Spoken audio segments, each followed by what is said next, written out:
वक्फ bill 2024 JPC को भेज दिया गया है और अब खबर यह है कि मुस्लिम स्कॉलर्स जेपीसी के साथ एक बैठक करने जा रहे हैं। इस पर बातचीत करने के लिए हमारे साथ अंजुमन इंतज़ामिया मसाजिद कमेटी के सेक्रेटरी यासिन साहब हैं। यासिन साहब, जो खबर आ रही है कि मुस्लिम स्कॉलर्स अब जेपीसी के साथ एक बैठक करने जा रहे हैं, आपको क्या लगता है इस बैठक में क्या निकल कर आ सकता है? बहुत अच्छी बात है। कम से कम हम अपनी बात कह तो सकेंगे जेपीसी के सामने। जेपीसी में बहुत से ऐसे मेंबरान हैं जिनको हमारे इस कानून से क्या फ़ायदे क्या नुकसानात होने जा रहे हैं उसका अंदाज़ा सबको नहीं है, कोई ज़रूरी नहीं है। और हमारे स्कॉलर्स इस पर भरपूर गहनतापूर्वक विचार कर रहे हैं, इसको पढ़ रहे हैं, इसको देख रहे हैं। और ये बैठक बहुत अच्छी है और उम्मीद है कि ये सार्थक होगी। यासिन साहब, सरकार की तरफ से ये बार बार कहा जा रहा है कि ये आप मुस्लिम कम्युनिटी को ही और एम्पावर्ड करेगा, इसमें महिलाओं की सहभागिता बढ़ेगी। इससे विरोध आखिर क्यों है आप लोगों का? देखिए, पहली कुछ चीज़ें हम बता दें। हमारा जो सबसे पहला वक्फ हुआ था 1400 साल मोहम्मद साहब के ज़माने में हज़रत उस्मान ने किया था। जो कई हज़ार पेड़ों के खजूर के पेड़ थे वो आज तक भी हैं, उसकी वहाँ से फ़ायदा उठा रहे हैं। तो ये जो हमारे लोगों ने बड़े बड़े लोगों ने जो वक्फ किए थे, दान दिए थे, वो उससे फ़ायदा हमें पहुँच रहा। ठीक है, इसमें कुछ गड़बड़ियाँ आई हैं, उन गड़बड़ियों को दूर कीजिए, न कि उन गड़बड़ियों के बहाने हमारे हकूक़ ही छीन लीजिए। आर्टिकल 25 हमें स्वतंत्रता देता है कि हम अपने मज़हब की पालन करें स्वतंत्रतापूर्वक। आर्टिकल 26 हमें यह कहता है कि हमारे जो भी धार्मिक ज़मीनें हैं, जगहें हैं, अस्पताल, मदरसे, कब्रिस्तान हैं, उनको हम चला सकें, मैनेजमेंट कर सकें। और आर्टिकल 14 हमें स्वतंत्रता का अधिकार देता है। बदकिस्मती ये है, पिछले 10 साल में बहुत कुछ बदल गया, हालात बदलते जा रहे हैं। कानून ये लाया गया इसलिए कि कुछ लोगों को फ़ायदा पहुंच जाए। जैसे इसमें सबसे बड़ी बात यह है कि डीएम को पावर दे दिया गया है। डीएम यानी सरकार। पिछले 10 साल में यहाँ जो कुछ भी हुआ क्या किसी से छुपा हुआ है? रातों रात पूजा करा दी गई, रात हमारा फव्वारा सील कर दिया गया, अचानक कोई जज साहब बैठ गए, फ़ौरन ऑर्डर कर दिया। ये सब हो रहा है। तो इस तरह पावर दे दिया जाएगा। हम जिलाधिकारी को कतई पावर दे दिया है। ठीक है, आप पावर देना चाहते हैं, किसी रिटायर्ड जज को ले आइए, निष्पक्ष, उनको ले आइए। दूसरी इसमें सबसे बड़ी खामी ये है, 2 गैर मुस्लिम लोगों को इंक्लूड किया जा रहा है, यानी हिंदुओं को। इसलिए भाई हमारे ट्रस्ट में, हमारे बोर्ड में उनका क्या काम, जो कि हमारे मज़हब को नहीं जानते, ना हमारी मजहबी रसूमात को जानते, ना हमारे अधिकारों को जानते हैं।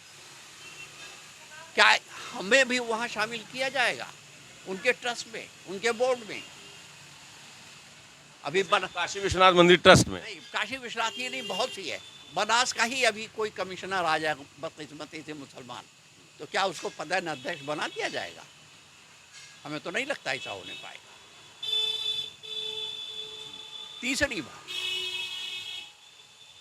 सरकारी ज़मीनों में है कि 30 साल तक अगर किसी का कब्जा है तो वो नहीं हटाया जाएगा, लेकिन उसके बावजूद सैकड़ों साल से रह रहे लोगों के मकानात गिरा दिए गए, बुलडोज़र चला दिया गया। इसलिए, और हमारे वहाँ सिर्फ 12 साल का लिमिटेशन रखा जा रहा है।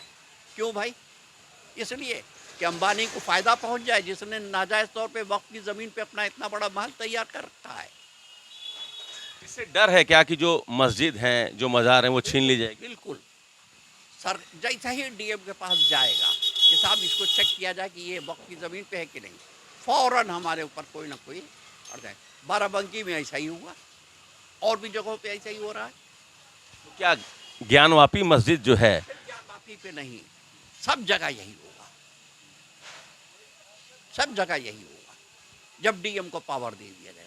और डीएम आजकल जानते हैं, जब गवर्नमेंट ने ये छूट दे रखी है कि शाखाओं में सारे अधिकारी जा सकते हैं, तो शाखाओं से वो जा कर के इजाज़त लेंगे।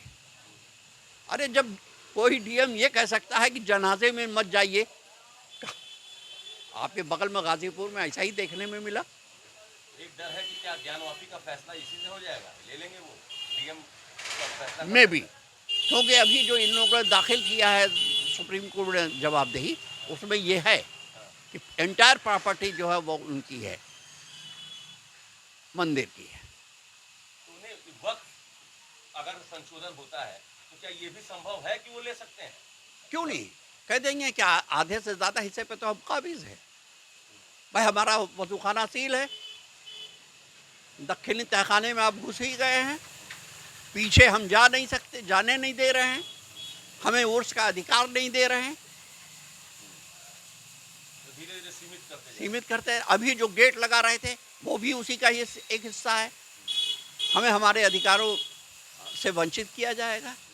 एक आखिरी सवाल, इस समय शेख हसीना बांग्लादेश की जो पूर्व प्रधानमंत्री रहीं, अभी हिंदुस्तान में शरणी हैं, उनका कहना है कि अमेरिका के दबाव में ये सब कुछ हुआ, अमेरिकी इशारे पर वहाँ जो छात्रों का आंदोलन हुआ और उनको बांग्लादेश छोड़ना पड़ा। आप इसको कैसे देखते हैं? देखिए, आज अमेरिका कूदा है, इससे पहले अमेरिका नहीं कूदा था। शेख हसीना के खिलाफ वहाँ बहुत पहले से बवाल चला आ रहा था, न जाने कितनों को इन्होंने, ये तो बिल्कुल तानाशाहों से बढ़ के तानाशाह थी, कितने लोगों को मरवाया है इन्होंने। हमारे वहाँ की बदकिस्मती ये है कि हमारी जो विदेश नीति है वो इस वक्त बहुत ढुलमुल है। शेख हसीना को क्यों यहाँ शरण दिया गया? ये दलाई लामा वाली गलती है, आपको लगता है? जो नेहरू उससे भी बड़ी गलती है।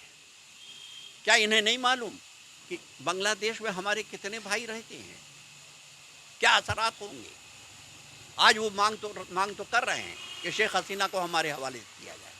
आज भी वक्त है ये हवाले कर दें, ना हवाले करें तो अपने वहाँ से हटा दें, कहते जाइए आप कहीं और शरण दीजिए। अमेरिका ने मना कर दिया शरण देने से, इंग्लैंड ने शरण देने से मना कर दिया। आप ही बहुत बड़े धन्ना सेठ हैं, सिर्फ शेख हसीना ही को शरण देंगे, फिर औरों को शरण दीजिए। ये तो यासीन एक बात और मैं कर दूँ, इस नाम पे कि बांग्लादेश में ये अत्याचार, हम हुकूमत से मांग करते हैं कि एक उच्च स्तरीय प्रतिनिधिमंडल भेजे, वहाँ के वास्तविक हालात का पता लगावे। अगर वाक़ईतन ऐसा हो रहा है, वहाँ हिंदू भाइयों के साथ अत्याचार हो रहा है या उनकी मंदिरों को मठों के साथ अत्याचार हो रहा है, तो बांग्लादेश के खिलाफ उचित कदम उठाएं, सख्त से सख्त कदम उठाएं, उसमें हम मुसलमान सब साथ हैं। ये तो यासीन साहब का कहना है कि ज्ञानवापी परिसर में जो मुस्लिम समाज है उनको लगातार सीमित किया जा रहा है, लगातार अलग अलग तरीके से हस्तक्षेप बढ़ रहा है प्रशासन का। बांग्लादेश में जो कुछ हो रहा है वो दुर्भाग्यपूर्ण है।